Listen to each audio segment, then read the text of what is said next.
सुप्रभात बच्चों। आज हम कक्षा 4 हिंदी का छठा पाठ जिसका नाम है नाव बनाओ नाव बनाओ। इस पाठ के कवि श्री हरि कृष्ण दास जी गुप्त है। यह एक कविता है जिसमें एक छोटा बच्चा है, वो अपने बड़े भैया से नाव बनाने के लिए कह रहा है और कुछ कल्पना की गई है कवि के द्वारा।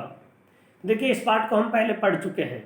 आज हम इस पाठ से संबंधित कुछ ऑब्जेक्टिव टाइप प्रश्न करेंगे। तो देखिए प्रश्नों को और उनके आंसर साथ ही साथ देते हुए चलिएगा।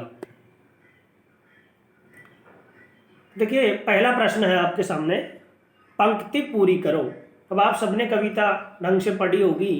तो देखिए, सभी है बस आलस का, तो यहाँ पर जो खाली जगह दी हुई है उसमें क्या आएगा आपको ये बताना है। यहाँ पर ऑप्शन है आपके सामने, दुख, पानी, खोट और अपना। देखिए, कविता को पहले अच्छे से पढ़ना था। तो अब देखिए, इसका सही आंसर होगा खोट सभी है बस आलस का। वो उसके भैया कह रहे थे ना, मैं नहीं कर पाऊंगा, मैं नहीं बना पाऊंगा। तो वो छोटा बच्चा फिर कह रहा था कि केवल खोट सभी है बस आलस का, आलस छोड़ो सब कर पाओ। ऐसे वो भाई अपने भैया से कह रहा था। तो इसका सही आंसर हो जाएगा खोट। अगला प्रश्न है, पंक्ति को पूरा करो।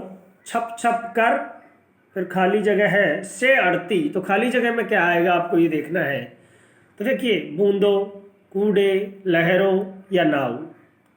तो छप छप कर कूड़े से अड़ती, ये आप सभी लोगों ने पढ़ा है कि छप छप कर कूड़े से अड़ती। अगला प्रश्न देखिए, अब किसकी गुल्लक भारी है। किसकी गुल्लक भारी है, बच्चे की, पापा की, मम्मी की या भैया की। देखिए, वो कह रहा था गुल्लक भारी हल्की मेरी नहीं टटोलो। ये बच्चा उस अपने बड़े भैया से कहता है गुल्लक भारी अपनी खोलो, हल्की मेरी नहीं टटोलो। तो मतलब किसकी गुल्लक भारी हो गई यहाँ पर, तो उसके भैया की गुल्लक भारी थी। तो इसका राइट आंसर हो जाएगा द ऑप्शन भैया की। अगला प्रश्न है, नाव बनाने के लिए इनमें से कौन सी वस्तु की जरूरत नहीं पड़ेगी। जब बच्चा वो नाव बना रहा है तो नीचे कुछ वस्तुएं आपको दी हुई है, इनमें से कौन सी ऐसी वस्तु है जिसकी जरूरत हमें नाव बनाने में नहीं पड़ेगी। तो देखिए, ऑप्शन है चमकीला कागज, कैंची या माचिस। तो इनमें से कौन सी ऐसी चीज है जो इस पाठ में बताया गया है कि इस चीज की हमें नाव बनाने में जरूरत नहीं है। तो देखिए, आप सबको पता होना चाहिए माचिस की कोई ज़रूरत नहीं पड़ेगी नाव बनाने में, और कैंची और चमकीला कागज दोनों चीज़ों की हमें ज़रूरत होगी नाव बनाने के लिए। अगला प्रश्न है, नाव के लिए कागज कहाँ से लाओगे। जब वो नाव बनाने की सोच रहे हैं तो नाव बनाने के लिए जो कागज चाहिए वो कागज कहाँ से लाओगे। ऑप्शन है आपके लिए बाजार से, पड़ोसियों से, विद्यालय से या नदी से। अब देखिए, आप सोचिए और बताइए क्या आंसर होगा। तो सभी को पता होना चाहिए, वैसे सिंपल है सारा, कि उसने कहा था फिर बाजार लपक तुम जाओ और भैया मेरे जल्दी आओ। तो वो कहाँ से कागज लाने के लिए कह रहा था, अपने भैया से, बाजार से कागज लाने के लिए कह रहा था। तो नाव के लिए कागज हम बाजार से लाएंगे। राइट आंसर हो जाएगा ए ऑप्शन। अगला प्रश्न है, कागज के लिए पैसे कहाँ से आएंगे। नाव बनाने के लिए हमें कागज चाहिए, और जो कागज होगा तो वो भी तो कागज भी तो हमें खरीदना पड़ेगा। तो वो कागज के लिए पैसे कहाँ से आएंगे। ऑप्शन है पापा से लेंगे, या गुल्लक से निकालेंगे, या हमारे पास कोई डिब्बा है उससे निकालेंगे, या अपने दोस्त से लेंगे। तो देखिए, जो कागज बनाने के लिए मतलब नाव बनाने के लिए जो कागज चाहिए, तो उस कागज के लिए हमारे पास पैसे कहाँ से आएंगे। तो आप सबको पता है वो लोग कहाँ से निकाल रहे थे, गुल्लक से। इसका राइट आंसर हो जाएगा गुल्लक से। अगला प्रश्न है, नाव बनाओ कविता के कवि कौन है। जैसा कि मैंने अभी शुरू में भी आपको इस बात को बताया था। अब आपके सामने ऑप्शन है, पहला ऑप्शन है श्री हरिकृष्ण दास गुप्त, अगला है हरिकृष्ण सिंह, हरिकृष्ण गुप्ता और रामकृष्ण दास। बताइए, आप सबको वैसे पता होना चाहिए कि इस कविता के कवि कौन है। नाव बनाओ जो कविता है उसके कवि थे हरिकृष्ण दास जी गुप्त। तो इस कविता को इनके द्वारा लिखा गया था, यह रचना की गई थी। अगला प्रश्न है आपके सामने, जल शब्द का पर्यायवाची है। जल शब्द का पर्यायवाची है। अब देखिए आपके सामने दिखाई दे रहे हैं समीर, वारी, वायु और पवन। इन चारों में से जल शब्द का पर्यायवाची कौन सा है वो आपको देखना है। जल आप जानते हो क्या होता है, पानी। तो जल शब्द का पर्यायवाची क्या हुआ, वारी, यानी ब ऑप्शन इसमें से सही है। समीर, वायु और पवन जल के पर्यायवाची नहीं है और वारी जल का पर्यायवाची है।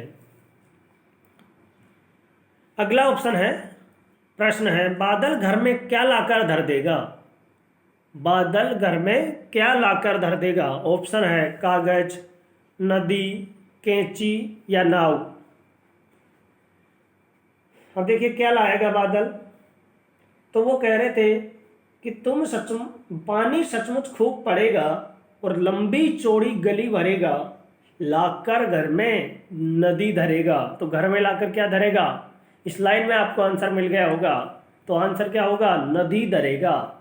बादल घर में लाकर, यानी ज़्यादा बारिश होगी तो घर में पानी भर जाएगा और वो नदी जैसा हमें लगने लगेगा। इसका मतलब यहाँ पर यह है। अगला प्रश्न है, कविता में 7 समुद्र के बारे में बताया है, इनमें से कौन सा एक समुद्र नहीं है। अब उस कविता में आपको बताया गया था, घिर घिर कर बादल छाया है, 7 समुंदर भर लाया है। तो उसमें जो 7 समुद्र के बारे में बताया है उनमें से कौन सा नहीं है इनमें से। देखिए पहला है प्रशांत महासागर, हिंद महासागर, अटलांटिक महासागर और एशिया। तो कौन सा नहीं होगा 7 समुंदर, मैंने उस समय भी आपको बताया था।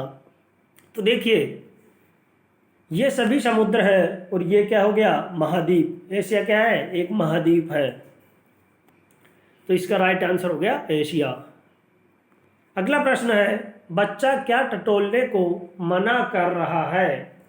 बच्चा क्या टटोलने को मना कर रहा है। ऑप्शन है आपके सामने, बिस्तर, मेज, अपनी गुल्लक या भैया की गुल्लक। अब देखिए आपने पढ़ा होगा कि गुल्लक भारी अपनी खोलो, हल्की मेरी नहीं टटोलो। यानी अपनी भैया से वो कह रहा था, अपनी आपकी जो भारी गुल्लक है उसी को खोलो, मेरी गुल्लक हल्की है इसलिए उसको मत टटोलो। तो बच्चा क्या टटोलने को मना कर रहा है, अपनी गुल्लक टटोलने को भैया से वो मना कर रहा है। अगला प्रश्न है, कविता में बादल कितने समुंदर भर के लाया है। अभी थोड़ी देर पहले ही ये था कि घिर घिर कर बादल छाया है, 7 समुंदर भर लाया है। देखिए ऑप्शन है 5, 7, 9 और 8। तो कितने समुद्र भर के लाया था बादल, मतलब 7 समुद्र की कल्पना यहाँ पर की गई थी। कविता में बादल कितने समुद्र भर के लाया, तो 7 समुद्र भर के लाया है। देखिए आज का ये लास्ट प्रश्न था। धन्यवाद सभी को।